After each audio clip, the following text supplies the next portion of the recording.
Hello what's up guys, welcome to TR Rahat ব্লগে। আজকে আমরা পুরান ঢাকার বুড়িগঙ্গা নদীতে সোয়ারিঘাট থেকে বরিশুর পার হচ্ছে। অবশ্যই আপনারা ফুল ব্লগটিতে থাকবেন। এখন আমি পার হচ্ছি আমাদের ইতিহাসের সাক্ষী বুড়িগঙ্গা নদী। এক সময় এই নদী ছিল ঢাকার প্রাণ, আজও তার বুক চিরে চলছে জীবনের গল্প। আপনারা দেখতে পাচ্ছেন এখান থেকে সোয়ারিঘাট, এই ঘাটটির নাম। এখান থেকে সমস্ত লোক পার হয় নদীতে। আরও অন্যান্য ঘাট রয়েছে। এই ঘাটটির নাম সোয়ারি ঘাট।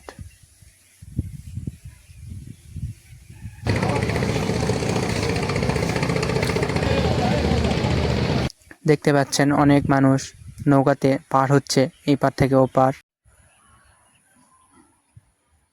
আমরা এখন বুড়িগঙ্গা নদীর এই পাশ থেকে ও পাশে যাওয়ার জন্য রওনা দিব। বুড়িগঙ্গার পানিতে আছে ঢাকার হাসি কান্না, সুখ দুঃখের হাজারো স্মৃতি। একদিকে পুরান ঢাকা, অন্যদিকে নতুন শহরের আলো। মাঝখানে এই নদী যেন সময়ের সীমানা। পানি কালচে, কিন্তু গল্পগুলো এখনো রঙিন। নদী পার হতে হতে মনে হচ্ছে ওয়াইফাই সিগন্যাল একটু দুর্বল, কিন্তু বাতাসের সিগন্যাল একদম ফুল কানেকশন। এই বাতাসে মনটা এমন ফ্রেশ লাগে, মনে হয় ফ্রিজ খুলে কেউ ঠান্ডা হাওয়া দিচ্ছে। বুড়িগঙ্গা নদী হয়তো আগের মতো স্বচ্ছ নেই, কিন্তু এই নদী আমাদের গল্পের শুরু। ঢাকার প্রাণ, ঢাকার ইতিহাস, ঢাকার মানুষ সব একসাথে মিশে আছে এই পানির ঢেউয়ে।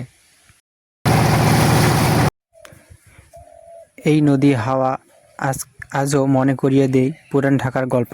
সেই লঞ্চ, সেই সন্ধ্যাবেলার ডাক। বুড়িগঙ্গা হয়তো একটু বুড়ো, কিন্তু তার বুকের ঢেউয়ে এখনও ঢাকার প্রাণ জেগে আছে। যখন নদীর মাঝখানে দাঁড়াও, তখন শহরের কোলাহল যেন দূরের কোনো সিনেমা মনে হয়। অনেক সুন্দর দৃশ্য দেখা যায়। এই নদী শুধু পানি নয়, এটা সময়ের আয়না, যেখানে পুরান ঢাকার মুখ এখনও ভেসে ওঠে। অবশেষে আমরা বরিশুর ঘাটে চলে আসছি। দেখতে পাচ্ছেন। আমাদের ভিডিওটি সাবস্ক্রাইব করতে ভুলবেন না। ভিডিওটিতে সাবস্ক্রাইব করে পাশে থাকবেন। দেখা হচ্ছে অন্য কোনো ব্লগে।